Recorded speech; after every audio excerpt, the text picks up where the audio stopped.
I'm going on a little walk here, so I thought I'd do a little walk and talk. I wanted to do this talk in an arcade. I was having lunch the other day at an arcade. It was just too noisy and it was just being interrupted. But I wanted to explain the video game aspect, the program aspect of cosmology. Now, this is the opposite program. This is God's program. This is nature. This is refreshing and peaceful and calming. I still live in New York City, but I'm not there right now. And when I'm in New York City, all I want to do is be here. So I go to the parks and hang out in the trees and the nature. And fortunately, I'm able to spend some time over here in the Pacific Northwest. And, you know, there's just these awesome trees and this awesome nature. There's this little waterfall up here. And I'm not too far outside of the city. So you still have, city life. And then God's life, God's creation. Now, we've created cities and empires, essentially, where everybody lives and does life with each other. And it's programmed by the power of the stars. Now, everybody gathering together and doing life with each other, that's fine and that's normal and that makes sense. It's just easier. You can't really just go out into the woods and live life. The whole idea of man being primitive and coming from the Stone Ages and taking two sticks and rubbing them together and making fire, that's just phony baloney. That's just another conspiracy. The old earth conspiracy is faker than all the other conspiracies. It's a young earth and it was created like functioning, and then it broke, and it broke hard, and we live on the rubble of that earth. Now we're still piecing that together. We have smoking guns of a young earth, but there's just no proof that the earth is old. Just because you see dirt doesn't mean it's old. You can make dirt through composting in 12 weeks and it looks as old as any other dirt. So that's just another conspiracy and another psyop as well.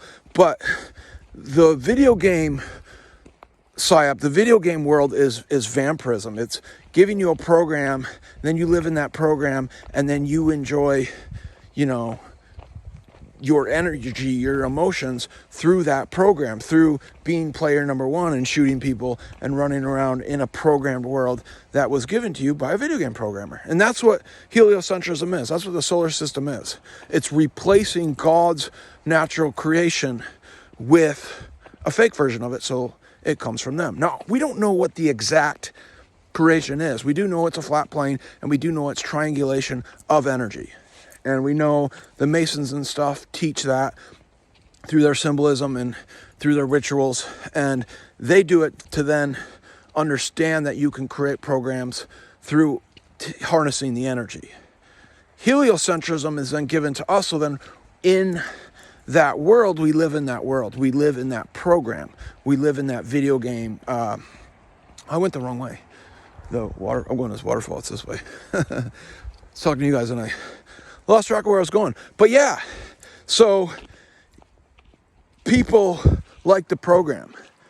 That's why people can't understand conspiracies. They don't want to. They just don't want to. They know that if they learn, they're going to have to change. And they don't necessarily want to change. They like the way this world is going. They say they don't. They say, oh, it's such a bad world and there's homeless and there's poverty and there's death and there's war and we hate it. But they don't. They vote for the same system and the same politicians. It's all part of the same system and the same monster. They don't want to give their time and treasure to their neighbor. They want to use a mediator. They want to use government. And then government does that.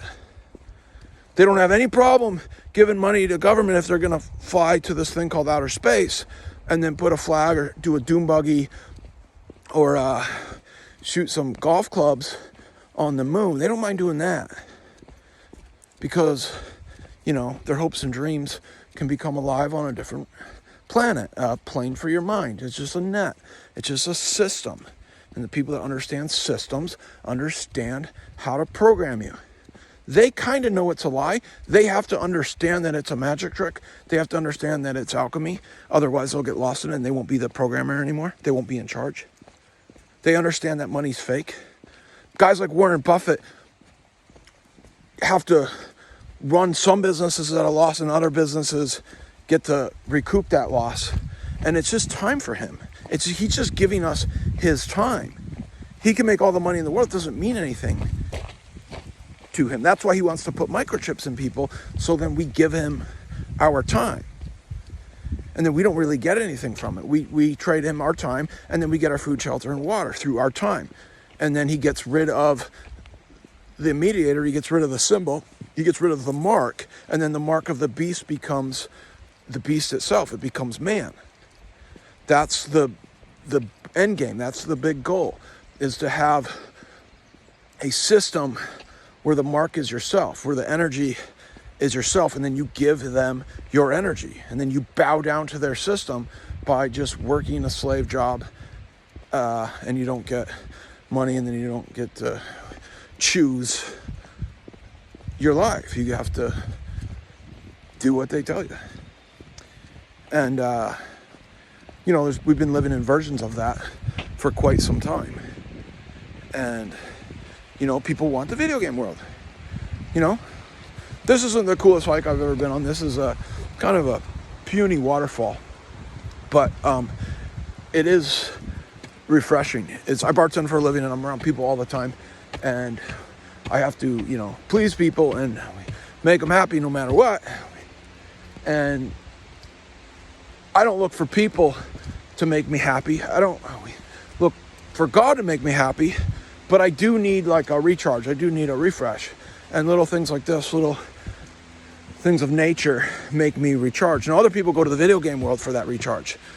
They go and plug in to their games, and then if they win the game, they get a little spike of energy. They get a little dopamine of, oh, I'm so great. And it's fake, and it doesn't last very long because it's just an illusion. It's just it's just a reflection of fake light. This is a reflection of real light. And this is a reflection of creation. And it is a creation that has fallen. That is true. This creation is fallen and it's broken. But it's still beautiful. I made a video the other day called Jesus Didn't Need a Rocket Ship, He Had Flat Earth. And I was saying that we're basically in a version of hell. And it is true, we are in a version of hell. Because everything is just a reflection of energies. And you reflect it within the order you're in. You reflect it within the shape you're in. And the earth is a shape. It's a constructed order. But it's beautiful. It's a beautiful hell God has struck us in.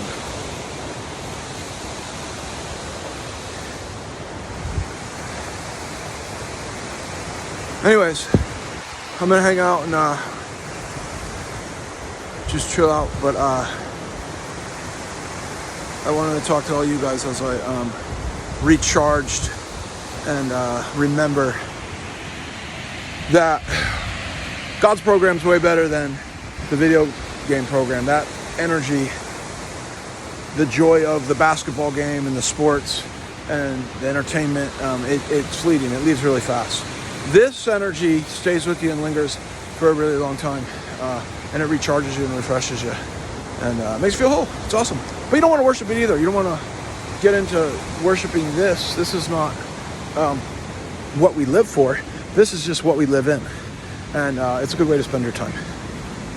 All right, talk to you guys later.